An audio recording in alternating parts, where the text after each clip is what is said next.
Good morning. How are we? Can we borrow you?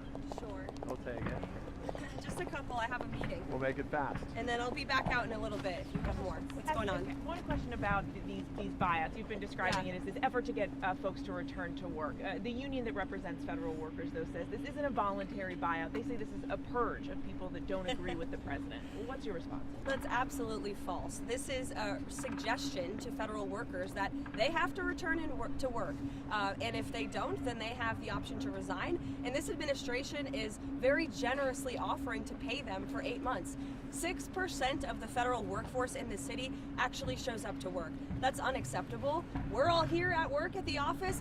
There are law enforcement officers and teachers and nurses across the country who showed up to the office today. People in this city need to do the same. It's an overwhelmingly popular policy with people outside of Washington, D.C. The president campaigned on this, and his administration's keeping the promise. Quick question to follow up on that. How much more is it going to cost? Because a lot of the space has now been given away, leases have expired, new purchases need to take place.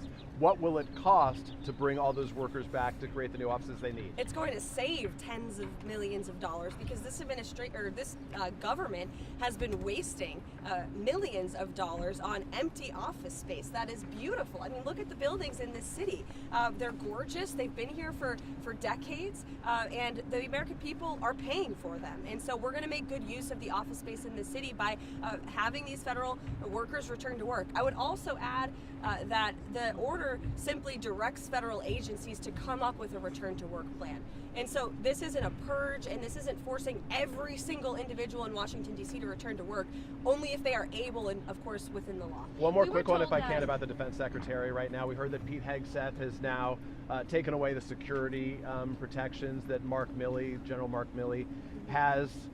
Ahead of his confirmation, Pete Hegseth said that his priority would be focusing on the warriors within the military as his number one priority, not politics. Is this putting politics before the warrior workforce by focusing on what seems to be punitive in the eyes of many critics? No, the first action that Pete Hegseth took when he showed up at the Pentagon was telling that the warriors that work within that building, and most importantly our service members who serve this country in uniform, that DEI would no longer be a part of the United States military. We're focused on lethality, we're focused on strength again, and we're focused on rebuilding our military, which is something we haven't seen over the past 4 years.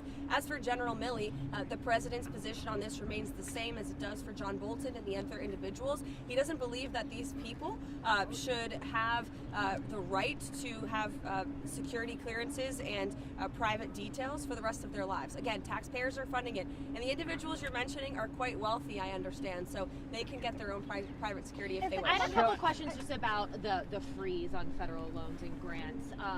What will the report and review process look like when it goes to OMB for review? And also, now that a federal judge has temporarily blocked it, what are the plans moving forward on that? Because it seems like that Q&A memo that was released yesterday as well was trying to kind of explain a lot of the widespread confusion that a lot of these different organizations who rely on that funding had.